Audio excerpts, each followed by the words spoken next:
Drew here with Whirlwind Games. We got Zach. He just got second place. What's up, Zach? What's up? What's up, man? What'd you win? What'd you get second with today?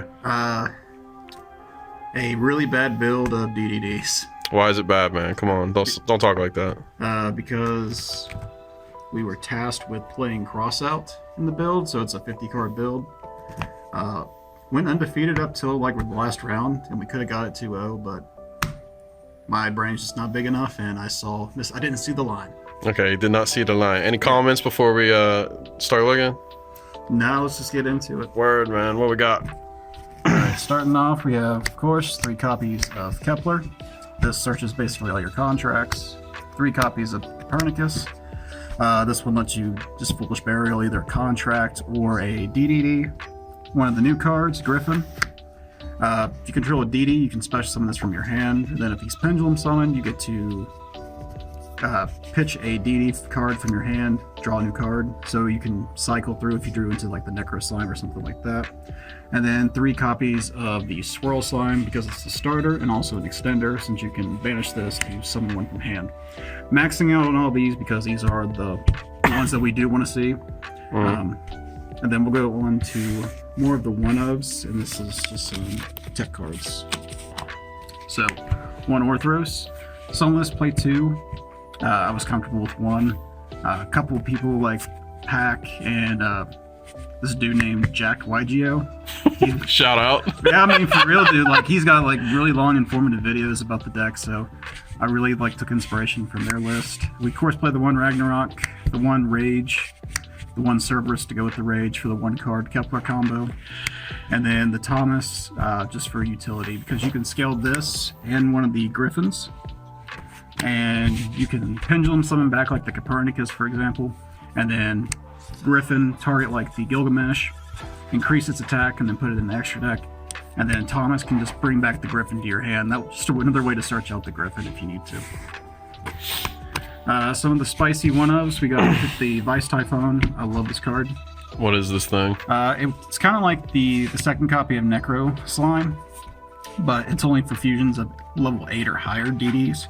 So usually you're bringing the High King Genghis, which is just another extender to get you going. And also if you get nibbed, it gives you a way to get a name on board to then go into the new XEs. But of course, you got the Necro Slime and the Lamia to wrap up the DD monsters. Lamia is just really good. There's a couple instances where you can make Dark or D-Arc, and then you can bring this out to get into your Siegfried line if you need to. This can also just be an extender in general. So yeah. Is there really a difference between DDD and DD? I don't know nothing about the deck. No. Okay. Well, why are some of them DDD and some of them are DD? I think it has something to do with like, I feel like there was so because like a lot of the extra deck monsters that you're making, they're named after like famous people in history, like Genghis, and then Siegfried, like, you know, like figures in like in history or whatever. Okay, we got a little history lesson. Yeah. Whirlwind guarantee. It's something like that. I don't know all the lore. That was just for me. I was curious. Yeah. Onto the hand traps. We play quite a few. So 3 Ash. 3 Ogre. 3 Nib. 2 Droll. And then 1 Phantasme. Phantasme being a bridge for most of the small world bridge. And then we played the 1 Scythe. We are not actually Scythe-hawking in this deck. We are playing a special card to deal with some of the people in our locals. And you're trolling. Yeah, it's more of a troll. Today, like, we really wanted to play Crossout, and I just thought it'd be funny. And it did come up. It did. It came up for me too. But I bricked on it a lot, so never again. Yeah. Moving on to the contracts, of course, 3 of the Gates. Gates being Rhoda for the deck, or like a tanky type of thing.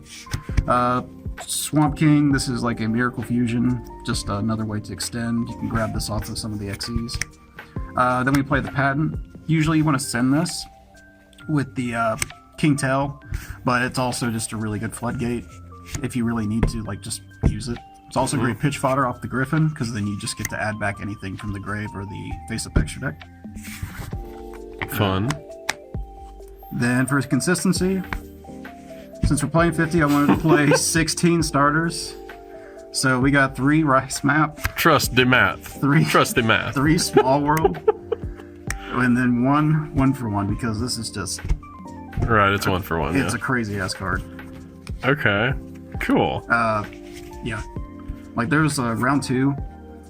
Like, I saw 2 maps with, like, a bunch of hand traps, and it was... We resolved both maps. It was funny.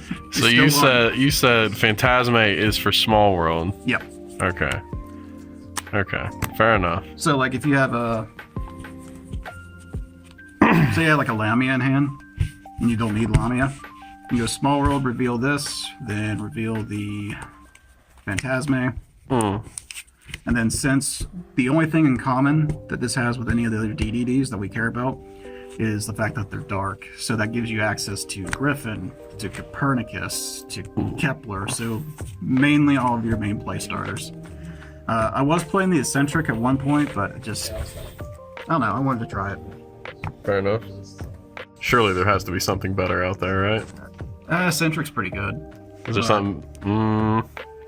We'll do the lines tonight. I'm gonna find some. Okay, we'll find some lines. Then, main reason that we're playing 50 cards is Crossout. Shoutouts to Drew for selling his right after the fucking tournament. Bricked on him, sold him immediately. That's gonna pay for Magician Souls. Yeah, gotta play based. Yeah. So 3 Crossouts. We did cross out the Scythe, like I said. It was funny. That's so troll, man. Yeah. And then the last card is the Headhunt. This is the Crackdown thing, right? Yeah, it's like an archetype Crackdown. Cool. Man, how many cards is that? That's 50. 50? Yeah, it was fun.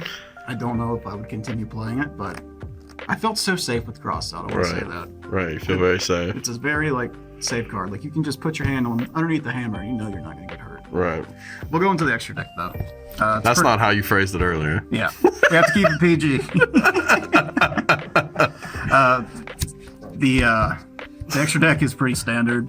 It's pretty much solved. 2 Genghis, 1 D-Arc, and 1 High King Genghis. Those are only the fusions you need. We played the Siegfried, and of course the Baron the Floor. Again, Ford Baron, there's... I guess you could play... You're playing nothing. Bye, Baron. I mean, there's options. There's no replacement for Baron. Stop capping. But if you need to fill the slot, you can... I guess you can play Ching Ying if you really want. I don't think you could. Well, you probably could, I don't know. Bye, Baron. Yeah. If you have money for Baron, Baron's so good. Figure it out. Speed road support. Onto the XCs, you got King Caesar and King Tell. These are your main, like, combo line pieces. So this one, whenever it's sent to grave from field, you get to add a dark contract, and then if King Tell is sent from field or grave, or from field to grave, you can foolish any contract or any DD. So it's pretty nice. And it's also a little bit of burn damage for time. Ooh, we love that. Burn for 12. Yeah, burn for 12. Then we have the High King. This is basically Solemn Warning. So you use 2 copies of Genghis to make this, and then if you can make this before the 5th summon, great, you're not getting nibbed. And it's also just a nice end piece for the board. It's a double Solemn Warning, right? Yeah, it's not once per turn, not once per chain. Very fun. Love that. Then 2 copies of the new guy. Ooh. The Suck Boy. The Suck. Just crazy. What does he do? So anytime your opponent activates a monster effect on the field, you can either pop a dark contract or detach 2 from this, suck up that monster. So there was a couple instances where you can, like, suck up the DPE.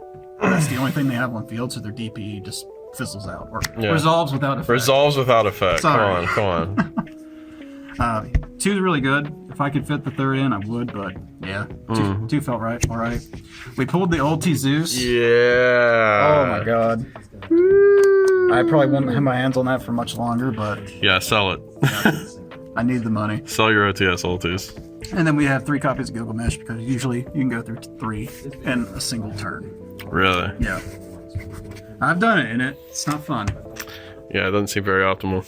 We'll go over side deck real quick. I mean, side deck's built to combat your local meta, what you expect to play against.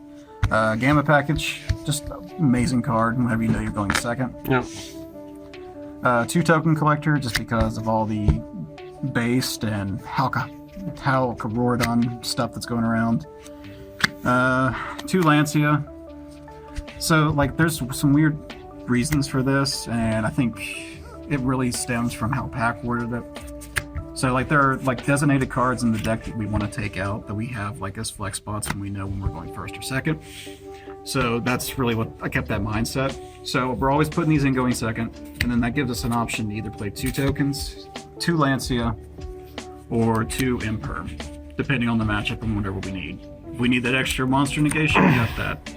If we don't need this at all, then we got other things. If we're going first, we have like cards like Triple Tactics Talent, which I never saw it. Is that for going first? This is just in case. Talent? Yeah. So this is just in case like we do get hit with a droll or something. That way we can brick their hand, or if they stop us and we only have like a Kepler play and they stop it, or they stop the contract. That way we can just dig a little bit deeper and hopefully dig into like a Griffin or a Extender to keep going. And then the last 2 cards are the Contract with Errors and the Contract of Eternal Darkness. So, never really had a chance to put these in, but in theory, this one helps you stop the trap cards. It's like Royal Decree. Just all trap cards? Yeah, it's a searchable Royal Decree. That's fun. And then Eternal Darkness prevents your opponent from using monsters as Fusion, Synchro, and XE material. So against like PK, for example, like it can just, oh cool, you put Torn Scales and Boots on field, we're gonna flip this, and you're not making a Zeus with me. Well, that sounds awfully fun. Yeah, I mean there's a lot of different like contracts you can put in, but those seemed like the 2 best ones. And before, I don't know, it was all right. Well, got any other comments or shout outs or? That's really about it. The deck was super fun. Like I said, Crossout felt really good, but like probably don't play a 50 card deck. At least not with DDDs. I really don't think you need to. Yeah. That's about it. Well, we appreciate you and we appreciate y'all for watching, man. Y'all have a good one. Peace out.